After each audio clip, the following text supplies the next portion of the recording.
All right, guys, really excited. We have a great call today. We got Chris Jackson on. We have a bunch of Mastermind, everybody from the Mastermind on, Jake and Gino. I'm gonna be talking about my story, and with my story, I want Chris's story is very similar to mine, and so is Paul Malella's. And it's gonna show, we're gonna talk about markets, and you can ask questions from my story and his, and about interest rates, inflation, anything you guys want to ask about. So he's here to talk about it, and we'll brainstorm. And we'll start like that. Let me share my screen. Okay. Can everybody see my screen? Yeah. Yep. Okay. So I'm going to try and do this in 15 minutes because I want Chris to really answer questions and everything. So here's my journey. This is my house up on top in New York. In Westchester, Upper Westchester. It's where you want to be in New York. You guys came to White Plains. It's 35 minutes from White Plains. I actually lived there instead of White Plains because it was 11 miles to my restaurant. I had off traffic times at night. In the morning, it took me 15 minutes. It's a 4,200 square foot colonial. Taxes were $31,000 a year, which is ridiculous. And they're only going up.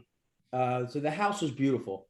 My uncle, I built my first house in 2005 with my uncle, a 3,000 square foot colonial in Yorktown, another nice Upper Westchester town. Sold that, took the 300 fluff gains in the 2005 up market and put into this.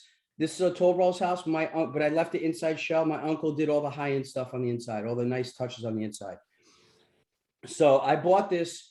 I lost about 250,000 on this sale, but I made 300 fake money on my other house because I only had it 2 years. And I built it for 650 and I sold it for 890 in 2 years. And I know exactly because I built that with my uncle to the dollar how much it cost it, you know. So let me see. So this house, to show you the value, in August, where am I? Right here. I sold this house in New York in 3 weeks. A lot of people on my block took them a year, 6 months. Some of them took them off the market. So I had a good strategy. I wanted to advertise to Indians and a lot of Albanians because in the area where I am, my block turned out to be, it was very diversified. There was Japanese, Indians, there's all types. But I knew that on that block that it would sell quick. So I had a good strategy. Let's see over here. So the value, I sold it for 855. The Zestimate today, right now, is 873. It did not, in this crazy market, it did not appreciate basically anything because it comps. And there's many reasons it's not selling. One of the reasons is taxes. And just New York, I wrote down, I think it's politics, it's mandates, it's taxes, it's everything that's going on in New York and California. So now you look at the bottom. Can you guys see the bottom or is it blocked? You can see it. So Yeah, we can see it. Okay, so this house on the bottom, and when we were selling my house, I remember my wife saying to me, it's such a beautiful house inside. It's in Westchester. It's very desirable. The neighborhood is 32 brand new houses like this. There's kids everywhere. It's a neighborhood you want to be in. It should be worth 1.2, 1.3. Okay, at least. But when the taxes are so high and people are afraid the taxes are going to hit 40 and 45 and 50, and they will get there, that really affects sale prices. Okay. So when we sold, my wife was like, what if we wait a year? Because the market was starting to get hot. And I knew it. I said, the market's going to get really hot. I just feel it. I'm always in it. And I said, you know what? I really said this. I said, you're not going to get it because of the tax. And she didn't believe me. And a lot of my neighbors too, no, it's going to go up. Right now, the estimate came out at 873. Now you look at my house down in the below. I came down. This is a good Chris Voss story. And this is what Chris Jackson does too in his story. I came down, we rented. I was going to rent for 1 year just to see because the market was getting hot and I was afraid. So my mentors, a mentor of mine and a lot of people I do business with were like, don't buy a house. It's not the right time in Ponte Vedra. And I was going to listen to them. But then you know what I said? And I usually, most of the time I did, I said, I'm not. Because I found this house. It's actually bigger than I wanted. I wanted about 3,500 to 4,200 square feet. Like New York was perfect for the size I like. I can afford a lot more. I can afford a $2 million house, but I don't need it.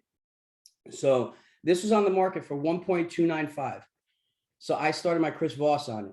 I found out about the seller, a lot about him. An older guy, he already bought another house for 1.8 right down the road in on Sawgrass Island. And he sold his company to Warren Buffett for like 30 million. And he put this up, and I went to go see it. And I already started the scarcity, and I met him, and the Chris Voss things was like, when I saw it, his realtor was there. His realtor saw me and saw what I did. And he's like, oh my God, I got a buyer. I got him. So I told the realtor, I told my wife, don't say anything good about the house when we walk in. I said, you need to update this, all the bad stuff. You just point out all the bad stuff and just say, yeah, it's nice.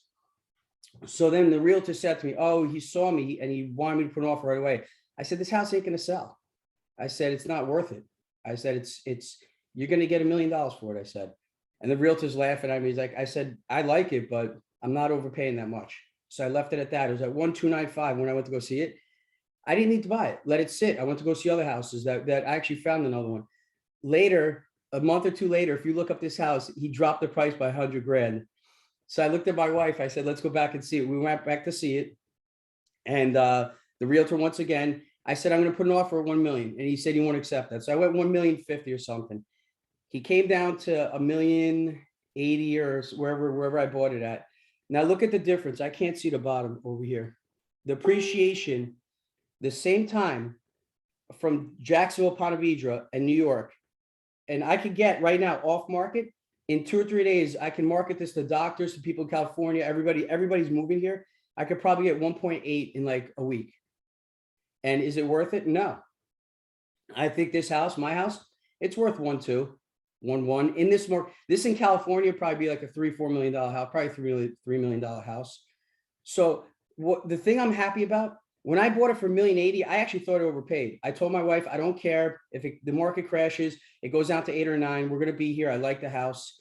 I'm not concerned. The position I'm in life now, I just want to be on the street. By the way, it's a 7-mile drive. It's in TPC Sawgrass. When I tell people that, where do you live? I say 8105. Everybody in this town, like their goal is to live on this street. Like it's such a great road, such a great street. So I didn't care. I thought I overpaid. I didn't think the market, did I know the market was hot? I said, yeah, it's probably going to go up a little bit, 1.3, 1.4. I did not see this happening. This is 5,800 square feet. A 4,400 square foot house on my block just sold 1.7. That's why I know I can get the whatever I want to. So now what would I do? My plan, if I was younger, I would actually sell this right now. This is how we coach and we're in a mastermind. I actually want to do it right now. I would sell it. I would go rent a 5,000 square foot house, beautiful in Ponte Vedra with a pool, outdoor kitchen, a house like this for 5,000 a month, rent it for a year, take that $800,000 profit and invest in deals. And then I would actually use a Chris Voss again, like me and Chris did, go find a house, same thing like this, that for some reason that I really like on this block, or try and get a good price in a year, 2, 3, 4 years, whatever. But stay for 2 years, Marco. Don't get hit with capital gains. Get married couple, 500,000 exclusion. You have to do that. I did that in 2003 when I sold in 2005. Yeah. So, I mean, at my stage in life, do I want to do that now? No. But if I was younger, I would. So, that's just what I want to show you. It's weird. I want Chris. I mean, I understand what's going on. I'm just shocked to see this 873 and to see this 1.7. But I think that's what Chris always talks about, the migration. And people are like, oh, it's not that big of a deal in New York and California. Yeah, the politics are really screwing things up, man. I think it's just like a really bad thing going on all over the place. I'll give you an example. White Plains, where we went. My cousin Ram was on here. My aunt built a beautiful house. My uncle built it. I think that back in 25 years ago, 20 years ago, 30 years ago, they built it for like 700,000 maybe. I mean, talking, even the floorboards are like marble, and he sold it. He got good buyer. We target Albanians and Indians. I think he sold to an Indian family because the house is huge. It's beautiful. It had like 3 kitchens. He got like $995, I think. He sold it pretty easy. My mom was going, but it's worth 1.3. I'm like, no, it's not, Mom, because of the taxes, because of what's going on. I'm like, you're not going to need this. He needs a lot of updates. Beautiful house. He should have got more, but it's what's going on in New York, I think, that held him back of getting what he really should have got. That house, his house in California, probably 3-4 million in certain areas, because over there, that's still depreciation is beyond ridiculous. But New York, for some reason, you're seeing these results. So, ending at that, Chris, I want you just to piggyback real quick on how our stories are similar, as in how you paid 8 years ago, 425, listed 725, got 825 cash, moved, and now where you are in your neighborhood, how you negotiate on your house and stuff like that. So please take it over. Let me stop share. I mean, I wanted to, we live in a beautiful area. So like, I hope this resonates for some people, like moving your family for me, I don't think it was easy for Marco either, but it was like a 2 to 3 year process of talking it with my wife. And then COVID happened. I was going to move a year earlier, but in the middle of COVID, you know, I'm glad I didn't. I ended up making more after COVID. But I was going to move in the middle of COVID and it just became too much for my wife. She like waved the white flag and was like, I can't do it. And I saw that happening and I just stopped it and waited another year. So it's a big deal to move. So I lived in the east end of Long Island. I was like 1 mile from water basically in every direction. It was pretty much paradise. But for me, it was limiting in the fact that I saw that it took me 2 hours to get to a major airport. It took me an hour to get to a puddle jumper airport. If I missed the flight, I was away from my family for 2 extra days. I mean, you guys see me online, so I'm not going to preach the level of hustle, but like you see me out there, like it was missing a lot of time with my family. I have an 8-year-old and a 7-year-old. You know, my wife works, so she had calls the next day and like, I'd be like, yo, I'm stuck in Philadelphia. It was draining. And I was seeing that going to places in person and viewing properties just constantly out there during COVID. For me, I mean, whatever anybody wants to think of that, they can think whatever they want, but it made our career. But the overall is that being present and learning was a big factor for me. And I knew I had to continue to do it. So I had to choose an area that I was going to be close to an airport, and being close to major airports in New York City is rough. Like you're going to be, I don't know. There's like, for me, I just didn't want to live in those areas. I'm more of a country dude. So I wanted to find a place that was near our family. Still, we have family. I'm not the story that everybody moves to the South. So I hope. So for some people, though, when they hear everybody moving to the South, it doesn't resonate with them because they're like, I don't want to move to the South. Well, I don't want to move to the South either. I like the winter. I'm a snowboarder. My wife is a snowboarder. She's a snowboarder bird watcher. That's cute. So I was like, I better marry this girl because I'm a snowboarder bird watcher and I'm never going to find that again. So let me just marry her. So we want to be near the winter, the seasonal changes. So we want to be near our family. So I looked around and saw, I also bought a building the year prior that some of you are in, the York, PA A class, and it's doing really well. And we see more opportunity in that area. So we started looking around. My wife and I went to various places and landed in the Westchester area.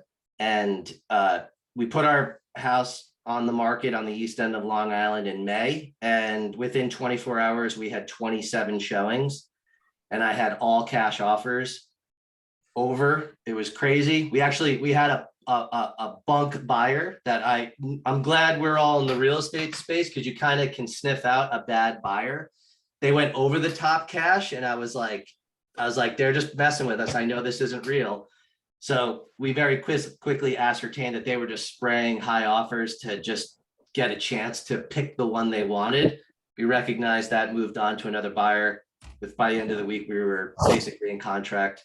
But yeah, I mean, I bought a house 2012, which is the bottom of the market.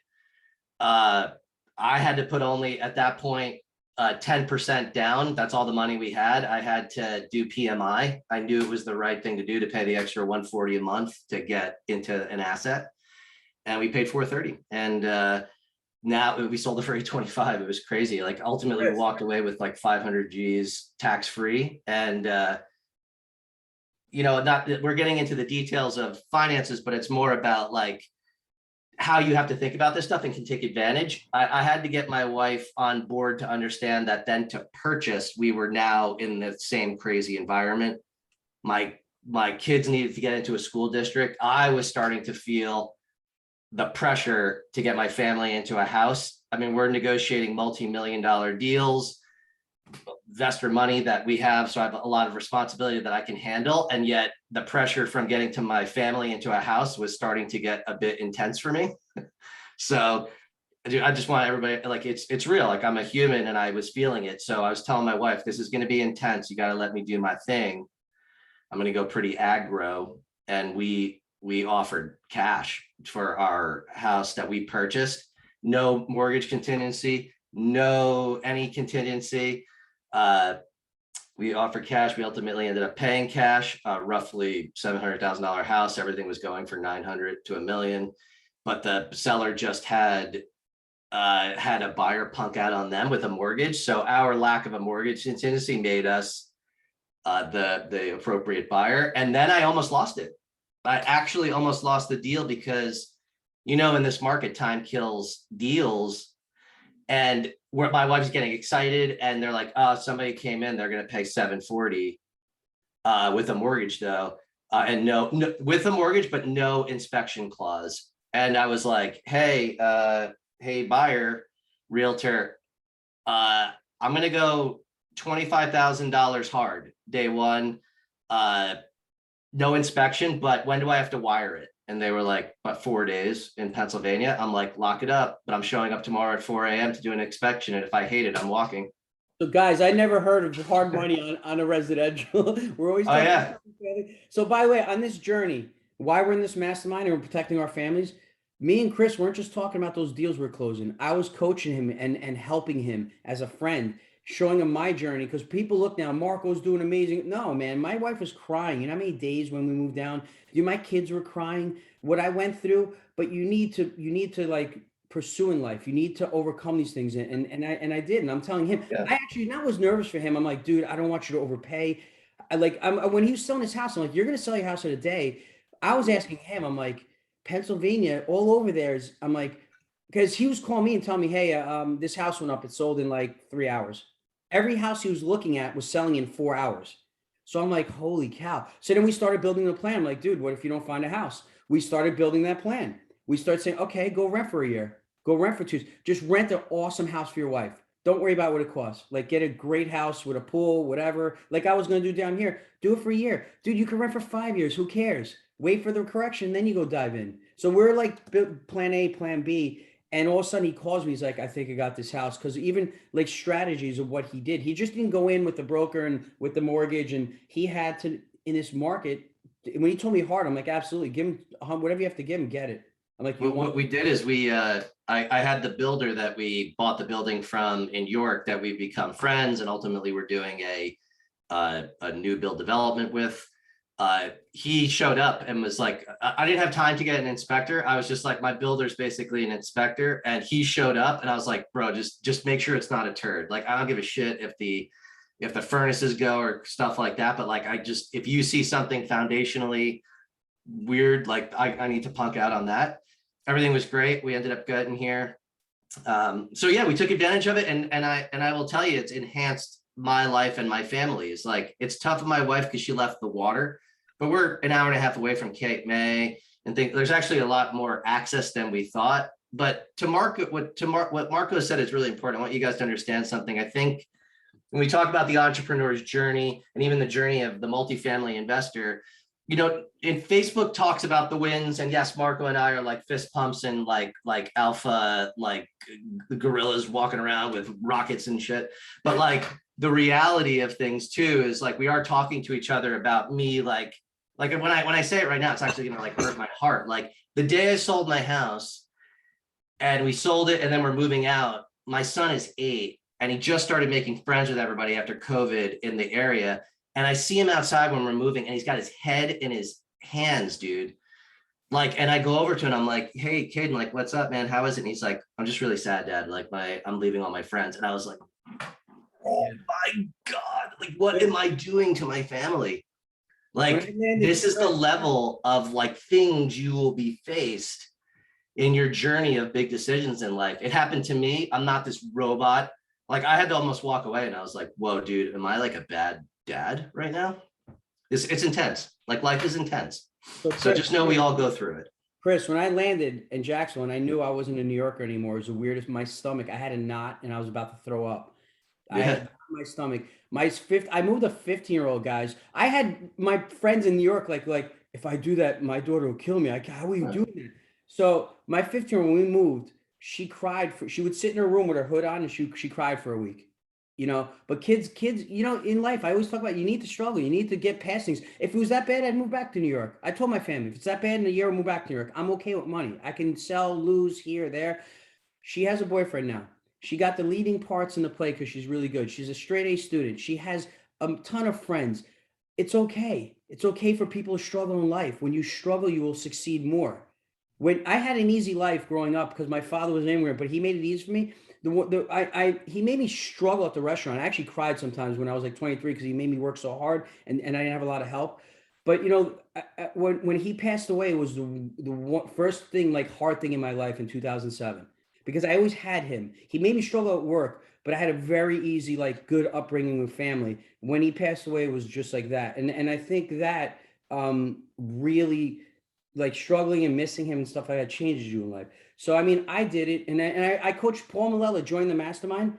His year journey was like these conversations, like, hey, Paul, my kids are crying. Me and my wife don't argue a lot. We married 21 years. There was we dropped a lot of F-bombs to each other and we never used to.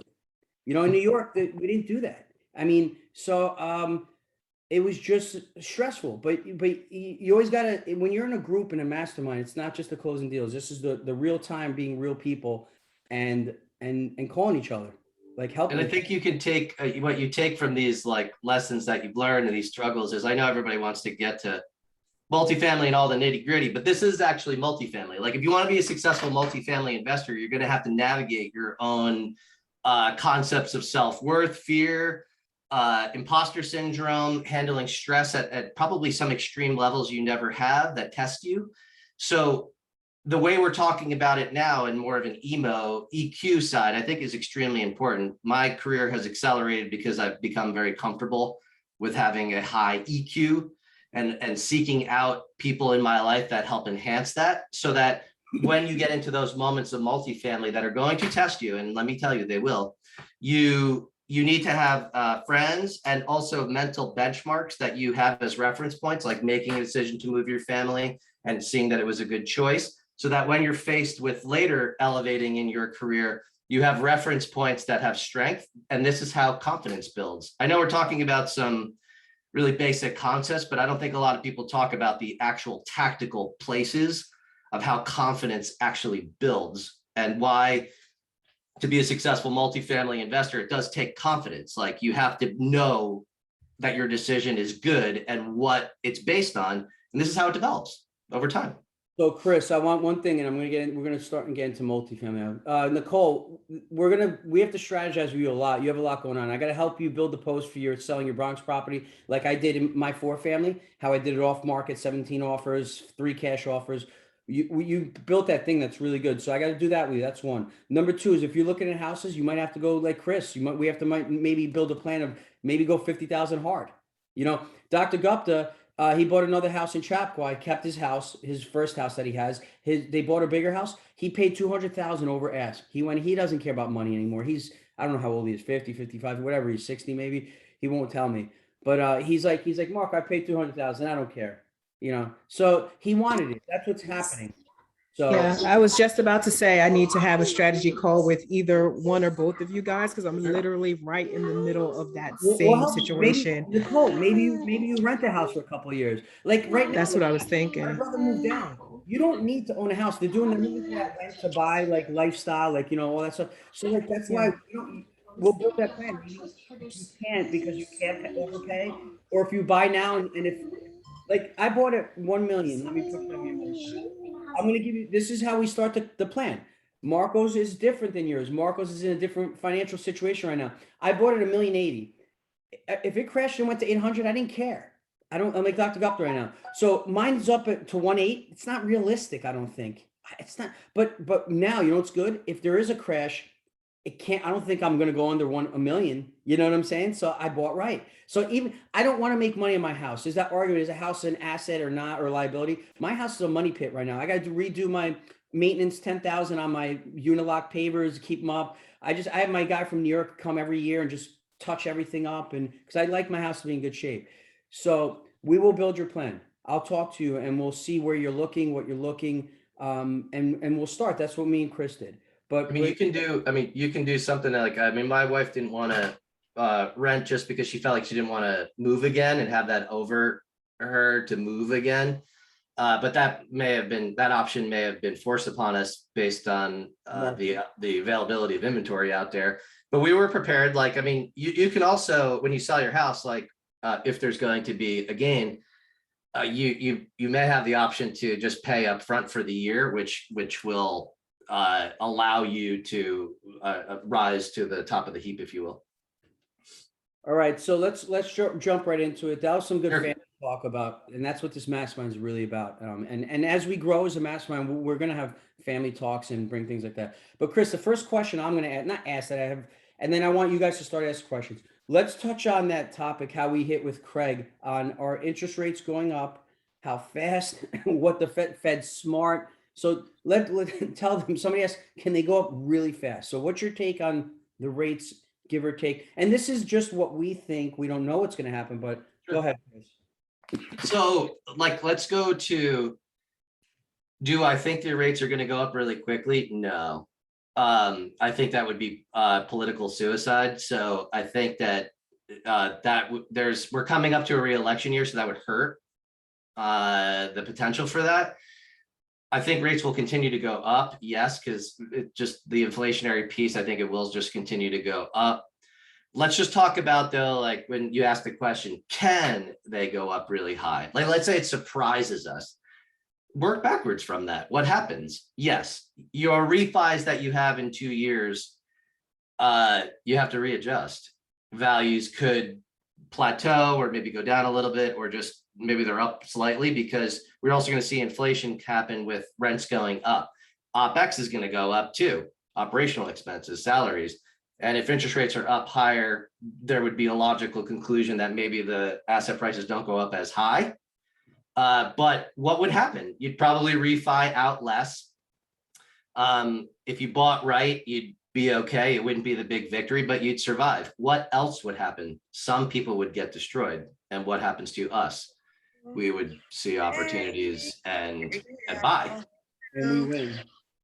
So just work through that in your mind when things like that happen. You have the various analyzers. I know one that's really good. It's called Synthesis. But you can adjust and model what that looks like. Look at the bad day. How bad is it? Like, do you survive it? Like, do you just refi and give no capital back? Okay, be cash flow at 6%. Cool, probably less. Just model it. Now let's go to what I think is going to happen. No, I don't think they're going to go up that high. We're at like 3, like in the multifamily world, we're at like, depending on the size of the loan, we're at like 3 to call it 4, more likely like 3.6-ish% fixed for 5 years, 10 years with some 2 years IO. So I think in a couple of years when you're modeling, I think it's healthy to model. I don't have some rule that you should follow, but say 3 years from now, if you have a 3.6 loan, I think you should be modeling 4.25, 4.5, maybe, if you want to get conservative, but I don't think it's wrong if you're just doing 4.25. So that's I think the loan pool out there wants to loan more. Like, just see that, like, start to see the other signals out there. COVID reserves have been removed. So the banks, whether you feel they're right or not, have said, we don't feel that multifamily is as risky. We don't need the extra layer of COVID reserves. So what does that also tell you?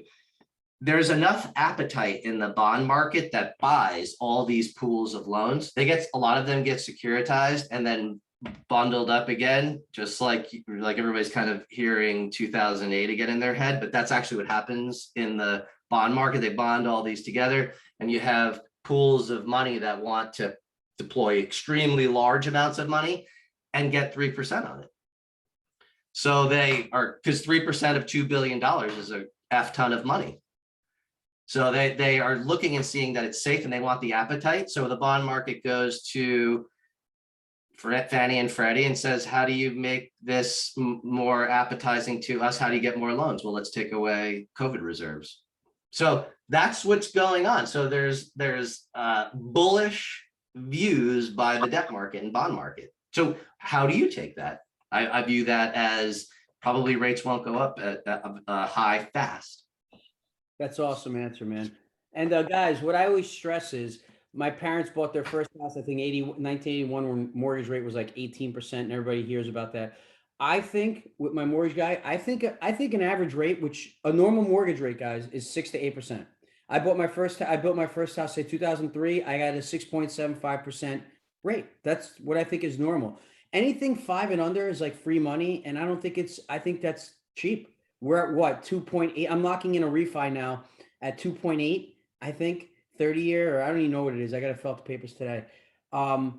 It's people who are young and seeing that, they're not understanding. So I think rates 6 to 8. Residential, Chris, what do you think? You think residential will get to 6 or no? I mean, later on down the road, or I don't know. Yeah, that's really hard for me to say. I don't follow the I'm not as adept at like feeling like I'm Neo in the Matrix with residential. I feel more confident on the multifamily side. Is 6 possible in say 5 years? Yeah. Yeah, I mean, that's, if it gets to that again, that's going to really hurt everything, and that's a possibility. Right, but just remember though, like let's talk about hurt. If we're here and let's just say $500,000 of the house, all right, let's just use that. And let's just say we have 5 years where $500,000 house is now 700. And then something happens and it gets hurt and it's 600. Is it hurt? No. It's 5 to 6 over that timeline. So just like remember that I believe that asset prices are going up just surely on the economics of rents. You're seeing it, like the year-over-year rent growth is just absolutely extreme. Minimum wage is going basically to $15 an hour. You know, a lot of the staffing that we see in our properties, $19-20 an hour in the Bronx already. My friend owns a restaurant in New York City. In Mayapack, it got to 15. It's 15 now, or like 16 or whatever. In depending parts of Westchester, New York City. So yeah, it's crazy. I mean, if you look at if you like work backwards from what we all use as an indicator of a renter qualification or health. Some people use 3 times income or 4 times income, right? So if you just use this simple math for a second, like say the average cost per hour went up $5 or something. So let's just say $5, 5 times 40 times 4, basically $800 a month increase from wherever to wherever. Okay. Divide that by, if you divide it by 4, it means you're pretty conservative on your, like you want somebody, if they have $1,000 a month rent, to make $4,000. A lot of times it's 3. So if it's $4,000, they would be able to afford $1,200. So basically, if we take 800 divided by 4, so I'm being conservative, remember, that's $5 an hour extra divided by 4. That's $200 more a month in rent. Like work backwards from that. That's what we're talking about. So if you need to have like a confidence of rent growth and just inflation, like that's a simple mathematical formula that from wherever rent was to wherever rent can go based on $5 an hour more, that's essentially what more rent can come in. $200, we all talk about like $200 a month rent from blah, blah, blah to market is $200 and we're stoked. Like that's basically going to happen. Like, so when I say this though, I sound really bullish. So I have to do an asterisk because somebody out there is going to be like, Chris Jackson said to buy anything. It can be a total piece of crap and it's going to go up by no, my gosh, please. It just means that if you find something and you like it and you feel good about it, but it's like, you have to have that extra edge. Like there are data points that are substantiating the fact that you should be bullish. Don't go buy a piece of crap that needs $3 million in CapEx and you're buying it for 90 a door and the rents are 300. But Chris Jackson said everything's going to go up. Yeah, it's going to go up and hopefully you get your ass saved by buying it wrong. like there are mechanics and ratios that you should still be paying attention to. And there's no simple formula. I know everybody's looking for that. Chris, can you go over that formula again so that I can basically map out every offer I can ever make? No, you have to learn multifamily to understand all the formulas, but I want you to feel bullish. So I think this is a Band-Aid over here. This almost happened, I think, in 2007 or 8.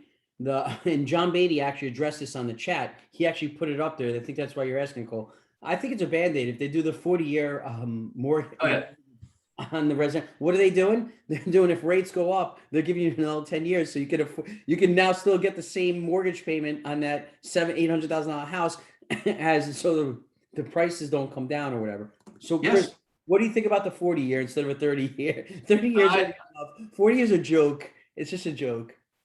So I think that it has potential. I've been on the chats talking about its potential. There were talks about doing it, unless there was unless I missed something in the last month or so that new policy says it's more likely. I don't know when it's going to happen, but from a logical perspective, if you were creating monetary policy and a politician, I didn't raise rates, but I made things more affordable and people are living longer. So let's make a 40-year mortgage. You'd be a hero. Yeah, it's just that what like Kiyosaki says, they're just always going to find a way to print money, put Band-Aids, and that's the way the government works, I guess. So that's why you have to stay educated about this stuff. Like if that happens, like then I could see it maybe spilling into multifamily, because we need housing. Like understand the various forces out there. Like we went through the recessionary period of 2008 to 12, call it 2008 to 12. There was the lowest building volume like in 40 years. So we needed to catch up. Like builders got hurt really bad. And imagine that kind of ethos of a builder, say a 50-year-old builder who got blown out, and then he tells his son or daughter, don't go become a builder, it's bad. Like that was very serious, and like that happened, so people stopped building. There's a supply problem now. So you have a supply problem too, and you need incentivization to get back. Now high rents are happening year over year all the time now, and in such a rate too, where you're getting maybe that son or grandson or granddaughter to come in and be like, yeah, but now's the time to build, which it is.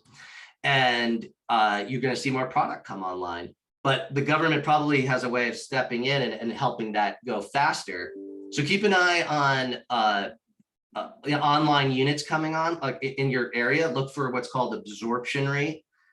You can see how many units are in the area, how many get rented up in a year. What he always talks about, absorption rate. So these are really big things that he talks about that I'm learning a lot from him, what he does in CoStar and why we have the confidence to be buyers in 2021 and 22.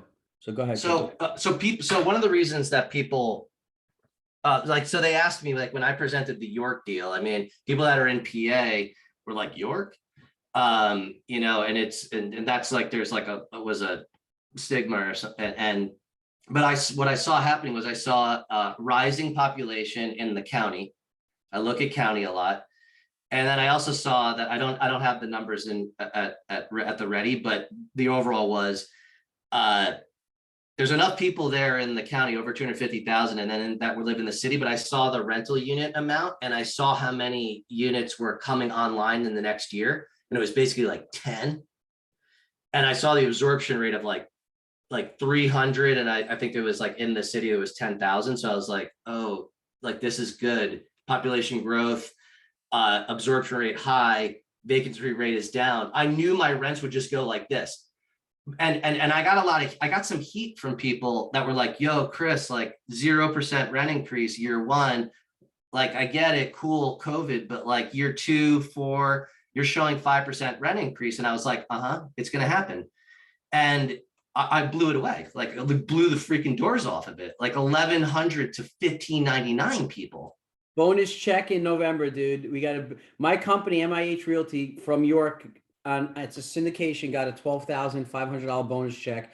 Now we're getting COVID reserves back, $250K, and our investor put 100,000, I think got like a $3,000 bonus check, and they're getting a second bonus check in December on this B plus A class, and there's going to be a refi one day. So so you can look at certain areas, like there's like one that like, so there's certain cities that like have a lot of units that come online, and you will see that the absorption is not as high. You'd have to really, really know that city to make the kind of bet that one needs to make sometimes, because like you could say like, why am I not seeing that 12% year over year rent growth that some are? It's probably because it's just, there's a lot of competition. There's population growth, but there's a lot of competition. You won't have that supply advantage. Yeah. What else? And talk about, I'm going to talk about the it's evolution. We're going to learn diversification evolution, because in 2013, 14, I was a beginner investor. I had a 4-family, 2-shop center in New York. I was investing with my bro in Tennessee. And I thought I was good. Like, oh, I can, I was Mr. B and C, mom and pop. We were ripping deals, 1, 2, 3 deals a year, broker on market, no competition in Knoxville, 35 to 40 a door. Like, I was like, this is great. I'm doing this till I'm 70, and I'm gonna make $200,000 a month passive. So that changed in 2018. And then we started using deal dogs, and now then this is before the mastermind that we started building on, a list and stuff. So I changed. Now we own A class, we own B class, we own C class, and now the big changer is in 2014. I even asked Jake back then. I'm like, "Yo, what if we buy a piece of land, we build some new?" He's like, "Why would we do that? We're finding 3 deals a year from a broker on market." And Hammond, which I put 100,000 in, 117,000. We've refinanced it twice. It was 2014. I make $4,500 a month passive from that one deal, refied it twice. My brother put in 300,000. He makes 12,500 monthly from one deal. Okay, so why would we build? Why? And I actually want to put in 300,000 into that deal. I didn't have the money. I'm 4 years younger than him, and I was kicking myself. Now would went and borrowed it from my uncle, cousin, anybody, from Dr. Gupta. And so that's what I missed out back then. But I mean, I was in enough deals. It took me long. That's why it took me longer, because I didn't have that mindset back then. But now changing to it, what do? Vinny Chopper, he's building senior living, or he's like building. You see Jake just put an offer out on land. So that's evolution, is as in somebody in 2000, my mindset in 2014 is like, hell, somebody asked, would you build? I was like, hell no. I'm just gonna do this for the rest of my life. You learn as when you go to Tony Robbins and you're a true entrepreneur, and you learn the 7 forces of business mastery, which I'm going to teach. I learned from him, totally transformed my life. I am the Well, crazy. Marco, let me take one. Like, I think there's probably some people on this call that will. So there's a human weakness, and it happens to all of us. It happens to me too. There's a human weakness to want to always go the path of least resistance. As you were saying that, Marco, there is definitely somebody on this call. I know it. And you're probably going to be like, holy shit, how did you know that? I was thinking that. When Marco was saying that, you said, well, why don't I just build? Marco is saying that building is good. Why don't I just go build then? Here's why, because it's fucking hard. Yep. It's fucking risky. You got to know what the fuck you're doing. And yes, I'm going to keep on saying this word because I want you all to get scared of it. You get building wrong, you're done. It's over. Yeah. So you have to personally guarantee huge ass loans. You better have your builder dialed. You better know how to build. It is so you will be wasting 2 or 3 years of your life, and most likely you'll have more gray hair than I do is coming into my beard now as I'm 46. Like, you will stress yourself out. If you don't know what you're doing in multifamily, don't freaking build. I know there's all this like go big or go home bullshit, but like go get some freaking walking. Like, learn how to walk first, dude. Like, before you start sprinting and like trying to go to the Olympics for the freaking 100-meter dash, dude. Like, give me a break. So learn what you're doing and then become a builder. Like, we're only building because we've done this for 10 years. We have the team to do it. We have access to massive amounts of capital personally among all of us. If we do have a shit hit the fans moment and we can inject and save and win, we have a builder that we trust and can, if we need to, hire an additional GC if things get bad. There's a lot of risk mitigation that has to happen. But yes, if you can do all that, yes, you should build. Yeah. So to show you how I did this and how I don't need to do any more deals, and I'm not going to stress doing deals. I always tell Chris this. When Chris came to, we had all these deals, and then we're closing these deals, and then he comes to me, he goes, and I didn't know about Opportunity Zone, and I learned about it. I was so busy and focused on my own stuff. He goes, I have a new build, and I'm like, I don't know if I want to do that right now. I'm thinking to myself, I didn't tell him this, and I'm like, I researched it 3 months. I'm like, so I picked his brain. I'm like, all right, Chris, how you gonna do this? I'm like, and he goes, listen to this. We had a call. He goes, you know the 43 unit we bought? He's like, yeah. He's like, the builder that sold us that. We're not. I'm like, and I asked him, I'm like, dude, I'm not competing. I'm not going best and final. I'm not going $500,000 hardware, and I don't need it. I can do it. I don't need it. And he's like, no, we don't have to do that. He goes, there's 10 people offering. The builder wants us. And I'm like, okay, that's good. How do I know this builder's good now? I'm like, construction guys are the worst, man. They do projects run away. It's just they're the worst. My uncle's a builder. I know he's a perfectionist, so I know the field. So I'm like, Chris, that's good. So I'm like, I need a little more info. And he goes like this. He goes, the builder's gonna put 750K in the deal. I'm like, I'm in. I want to meet this guy. And then we researched the guy. The guy's got a good following, 30, 40 years in New York. I did everything, guys. I asked Chris like a million, he knew what I was doing. I asked Chris a lot of questions because I don't need to do the deal.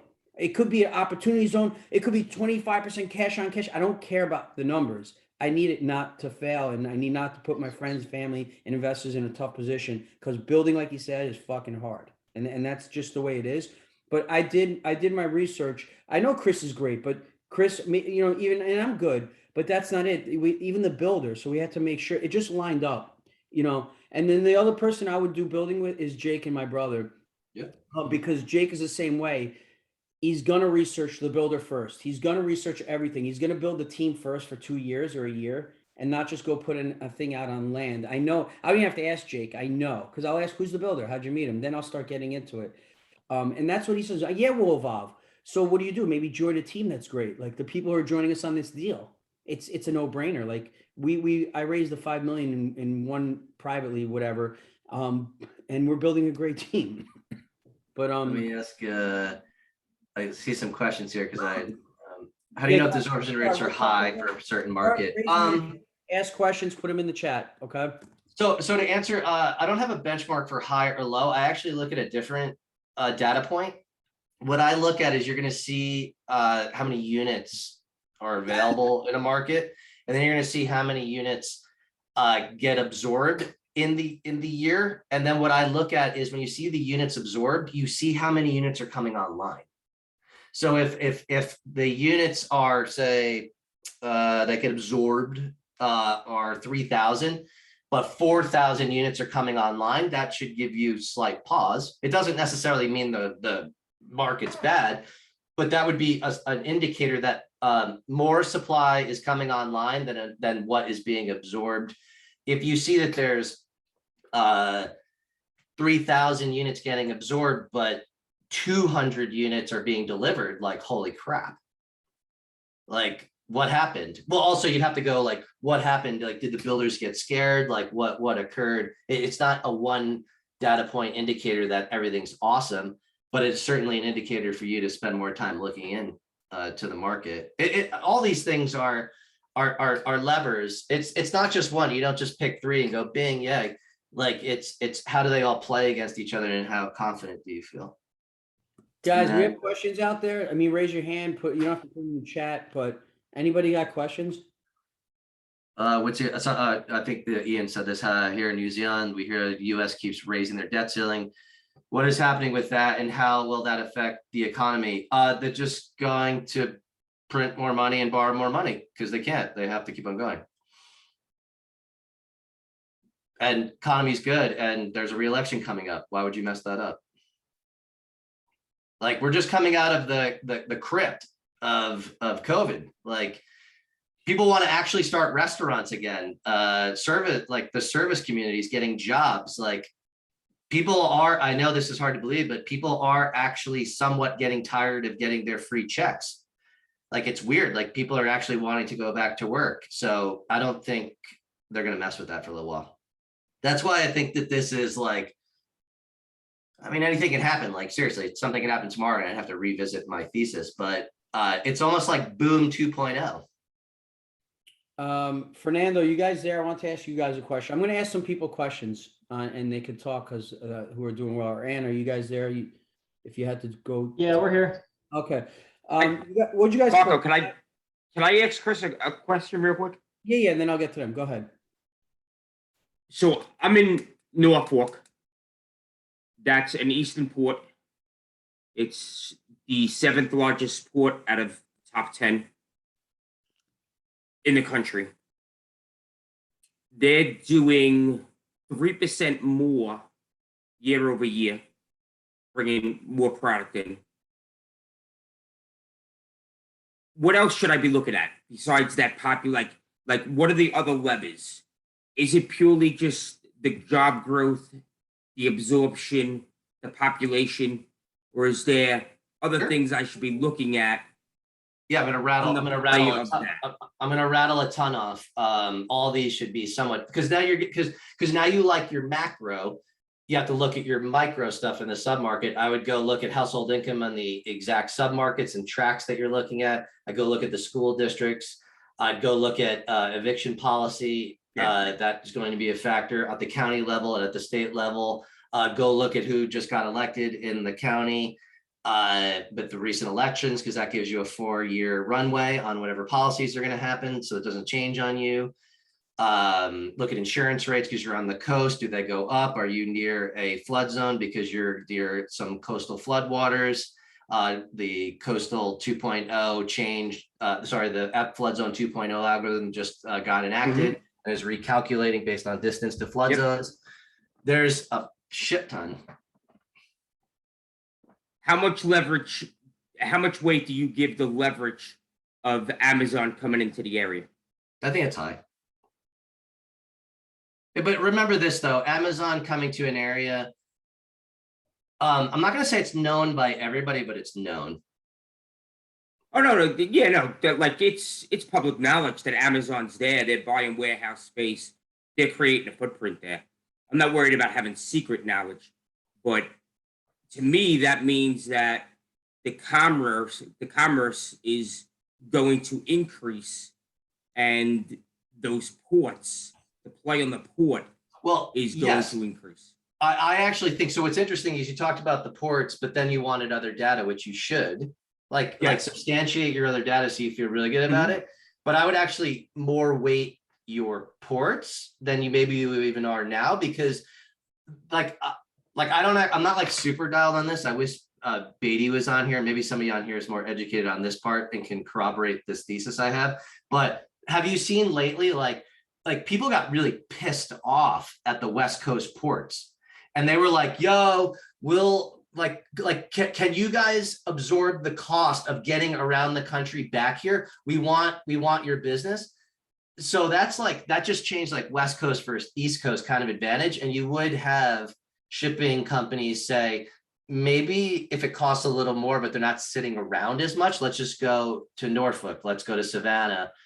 So I think East Coast port commerce will get I don't know if it's sustained, but I suspect it may be, because that was kind of a surprise to a lot of people. Like, really, we're going to be chilling here for like 6 months if that cost me like X dollars per day. And by X dollars, I don't mean dollars, I mean like 100,000.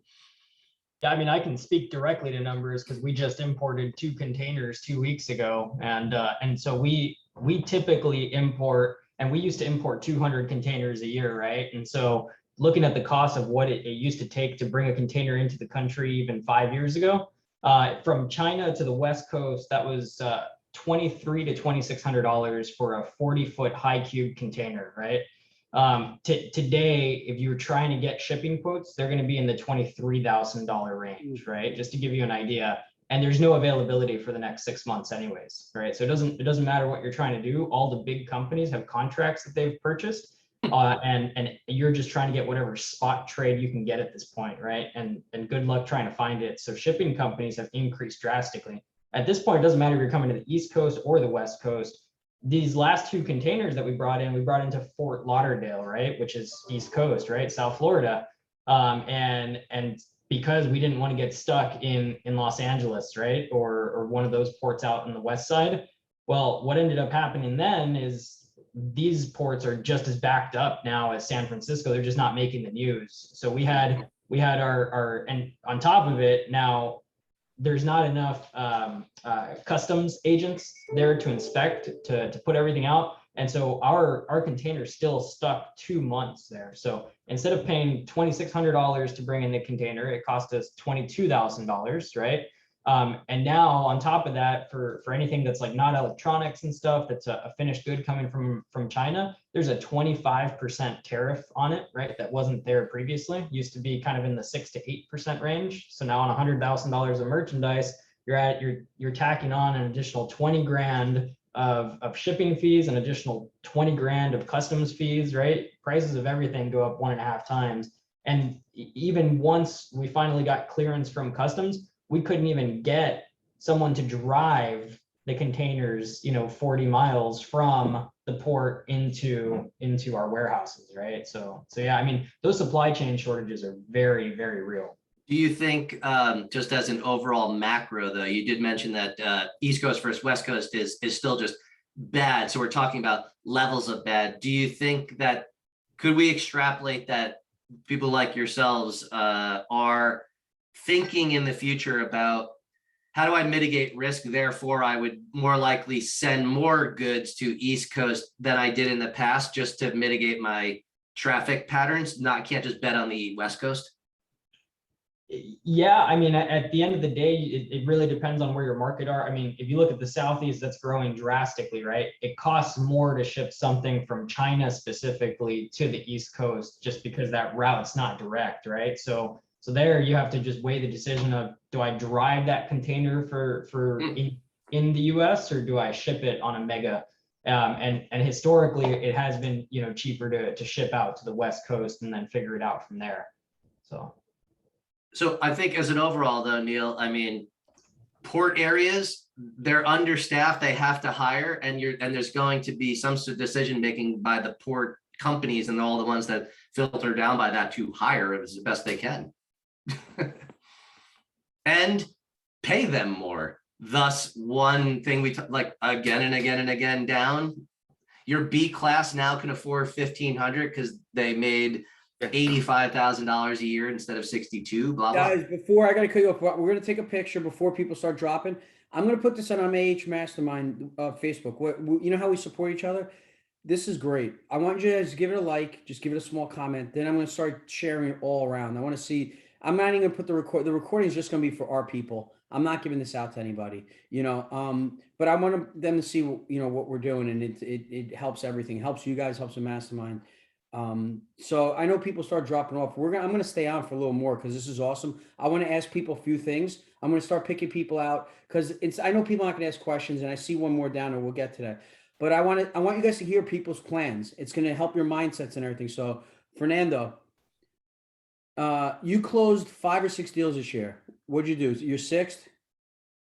Yeah, with the Airbnb with Frank, 6. Okay, so this is what I saw. Now you diversified a little bit. You did a short-term rental. You're doing multifamily. You did North Carolina, the condo conversion. I think it's Carolinas. Yeah.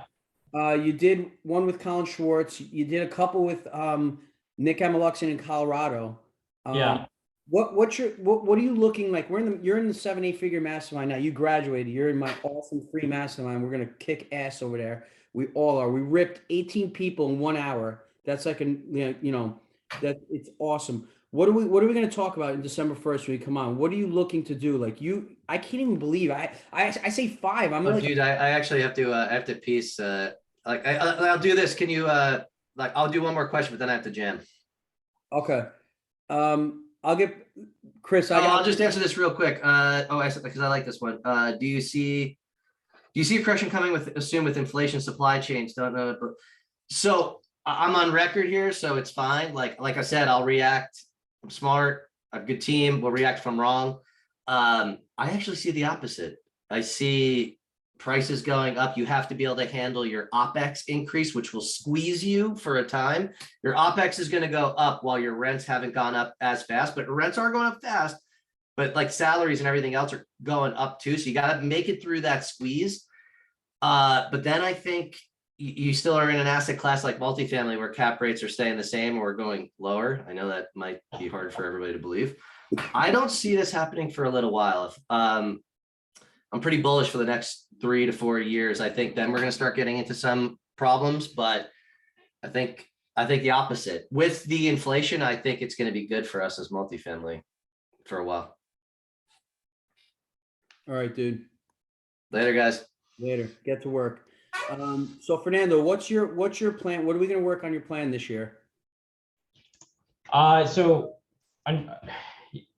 there is so much going on. So, one, education, right? Because Ann and I are going into a great big unknown in a new business that we're not aware of, right? Unfortunately, multifamily may be taking a little bit of a back step. We just need to reprioritize in the short term. But yeah, so one, get very clear between Anna and I the roles and responsibilities that each of us have now that both of us are stepping away from our jobs. But the second one is within the same way we approach multifamily is the same way we're approaching a business, right? We're taking a 7-figure business and we sat down with my parents, with everybody, to set the mission, the vision, the values, our Q1 action plan, and our 5-year vision for the company. And so now we're all aligned that we're going to push this company from 7 figures of sales to 9 figures of sales, right? And so now that we have that, it's just building out the plan and the systems and getting the right people on board to be able to take that on. So right now it's, like I said, education, but it can't wait, right? Can't wait because of the fact that we've got 6 trade shows in February and March. We've got, a ton of growth that we need to hit Q1 of next year. And so it's going to be a mix of understanding how to fail fast and how to keep moving forward, right? And then on the multifamily front, it's just really setting up that core nuclear team, right? Of always having the one core team that we know we're going to take down deals with, right? And continue on. Because at this point, everything we bring in means we have to say no to something else, right? It's just, there's no more time in the day. So I want you to use December 1st to let's keep building your plan. That's his action plan, guys. He's been in a year. They've closed 5 or 6, I say 5, 6 deals now, and he's taking over the family business. They moved from Colorado to Florida. If you guys haven't jumped on with them, jump on with them. And if he's still here, I want to ask him, where's Hendra? You're on there? Yeah, there you are. Hey, Marco. You syndicated over 1,000 units, and I helped change your mindset on that when I met you like 2 years ago in Tarrytown. You're in a 44 unit with me, Lawrence, our own deal. You're doing a lot. I got to get on the phone. I got to track you. What's your plan? What you're working on a few deals, right? What's your outlook? What's your outlook and plan next year? You have a 20 unit. You might get. You're in contract. I think you said. So tell me what you're doing, because your plan. We got to be careful. Are you syndicating? Are you doing the deals? There's a lot going on. What's your outlook next year? Personally, we're start shifting from syndication to JV, more like a long-term wealth. And at the same time, we start looking into business to acquire, though. So it's going to be absentee owner, and a little bit of commercial starting into it. We haven't committed yet to jump into commercial because I think there's a lot of space where I talked with Fernando last night too. It's like a lot of commercial space that you can just looking for the best and high use and then shifting it. For example, like office might not be working, but you can convert it into medical office because depending on the need. That's the area that we start looking into it also for next year. Okay. And what's going on with that deal?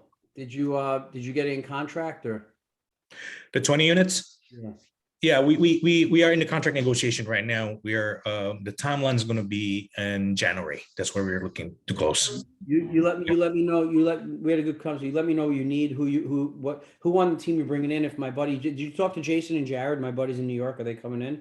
Not yet, though. We're still in the contract negotiation, still preliminary, but I'll keep you posted. Yeah, Jared will be excited if he's looking and he's got plenty of money, so that's good. I'm glad. Yep. Yeah. So let's see. I think I'm looking around. Keisha, you're on here, and Jessica. I wish people didn't jump off, but Keisha, jump on 1 sec. I want you to introduce yourself real quick. You're going to be starting in February. I'll do a quick introduction. She came to me. She's like one of the last people in. I'm not going to explain it. The mastermind's kind of not. We're kind of closed, but I'm not going to close it publicly because I use it to get leads on LPs and stuff like that. But we're really not growing anymore. I'm going to do a video to explain to people. Don't tell people it's closed, because I still pretend it's open to meet people. I book calls every week because of it. And then they get on and I'm like, no, you can't get in. And they're like, really? And I'm like, no, sorry. So her and Jessica are friends and partners. And she got in because of Robert Musso. So Jessica, she's partners with MLP. Please tell me with Robert how you know him, what you're doing, where you are, and everything. Introduce yourself. Sorry about that. I had to unmute. Hello, everyone. I'm so excited to be here today. I know Robert and Tim from another mastermind that we're in together. I joined that mastermind in April. And as soon as I joined the following month, I was in a deal with Robert and Tim in the Richmond, Virginia deal, 27 units. I was so excited because I'm actually from Richmond, Virginia, but I reside in Kuwait. I'm deployed. So I jumped in on that deal, 27 units in Richmond. And then the following month, I joined in a deal with John Casman, 81 units townhouse. And then in June or July, I reached back out to Robert and I was like, hey, do you have any more deals? And he said, yeah, I have two. I have a Scranton student housing, and then I also have, Columbia. And so he sent me both of the pitch decks, and I reached back out to him. I said, hey, he said, which one do you want to get in on? And I was like, I actually want to get in on both of them. He was like, okay, not a problem. So I got in on those two deals, and fast forward, I downloaded, Chris Jackson's Synthesis, and I was like, okay, I see Marco on the video, and I reached out to Marco and told him I loved his energy, loved his vibe. And then he was like, hey, get me on a strategy. I'm gonna get you on a strategy call. And I was like, okay, sure. So jumped on a strategy call. And then after the strategy call, I reached out to Robert, and he was like, yeah, you should join. It's a good family and everything like that. So here I am. I'm partners with Jessica. She's from Northern Virginia. I believe she still might be in here. I don't know if she's not. She jumped off. I wanted to get her Okay. too. Yeah, she's February group. Yeah, she's active duty in the Army, and she'll be retiring in a year. So her and I are partners, and we actually partnered up and on a Waco deal, 56 units with, I don't know how to pronounce her name. I apologize. Starts with the X. I don't want to, yes, yeah. I think so. I'm So bad. Okay, Miss X and her husband. So we jumped on, we're partnering up with her to help raise capital. We just got off the call with her late last night. So it was like 12 o'clock my time. So any assistance with that would be great. This is my first time capital raising. So we got, I think, 3 weeks. It's accredited, $50,000 the minimum, 56 units. Do me a favor. Cody was on here. You need to jump on a call with Brian Alfaro and Cody. We have a lesson on LinkedIn strategies in the mastermind. Brian Alfaro and me did social media. He's doing a accredited campaign right now with Jorge. Brian's really good at using LinkedIn and Facebook. Okay. Targeting California, New York, doctors, lawyers, accountants, whatever. So just look up, I will put you on a group text with Brian and Cody. Okay. Definitely with at least Brian, but I'll put you on with them. They can help. This year you didn't even start. You need to spend 3 months with me and the group. And once you hit that 3-4 month mark, that's when the wheels start going for this. And even them, Doug and her wife, the deal, they got it before they even started. They just started. It's hard for me to help them because I need to be with somebody for a couple months to feel them and understand how I can help. So we're going to try. Hadar spent a lot of time with them on the phone going over everything. So once you guys are in 3 months, that's when it really get to know you and it's easier, but definitely get on with Brian and keep going. I'm sorry. Okay. So I have been networking with some people in the group that's on the call. And I appreciate everyone's time. Toby, Nicole, Chad, and I think Amanda. So I've been networking with some people on the call. And if I haven't got to you, I will eventually get to you. I'm 7 hours ahead. I'm 8 hours ahead of Eastern Standard Time. So it's hard for me to When you juggle. start in February, what I would do for you need to set a goal. You need to meet all 95 people. You got to do 2 people a week, 5 people a week, what fits into your plan. Like I said, Yosef, 10, 15 people a week. But I want you to meet everybody. If you didn't jump on with Nicole here, everybody on this call, little by little. You're starting in February, but you're already going fast. Like you're already jumping. I couldn't help you because I'm actually too busy right now. If we started, I'd be able to jump on and help you with Brian. So yeah, just it's great. You're starting in February, and you're going to be able to network with like 60 people before you even start, and you have the education. So that's good. Yeah. Okay. Thank you so much. You're welcome. I'm not much of a speaker, so I'm about to mute myself. I do not like speaking. Thank Then- you. Now that I know that, you're in trouble. You shouldn't have said that. So February, I already know what I'm going to do with you. I'm going to get you on Toastmasters. So you're in trouble. You're done. All Right? Look at Bye. Nicole laughing. Nicole's like, you better watch out what you say in front of Marco. She doesn't Oh, know. she's good. She's good. Yeah. Yes, I know exactly what we're doing now. But anyway, guys, I'm gonna post the picture. This is great. In 3 months, I'll have Chris on again. I will actually look what's going on with the world if something bad happens. I'll ask Kendra, I'll ask Nicole, what do you want Chris to talk about? I'll get John Beatty on. John will talk a little bit about inflation and crypto. He didn't jump on today. If John was on today, I could have had him talk about so much. He's like, he talks and I'm just like, wow, I get smarter. So this is great. Can't wait to our next calls. Keep plugging away and keep networking with each other. All right. See everybody soon. Thank you.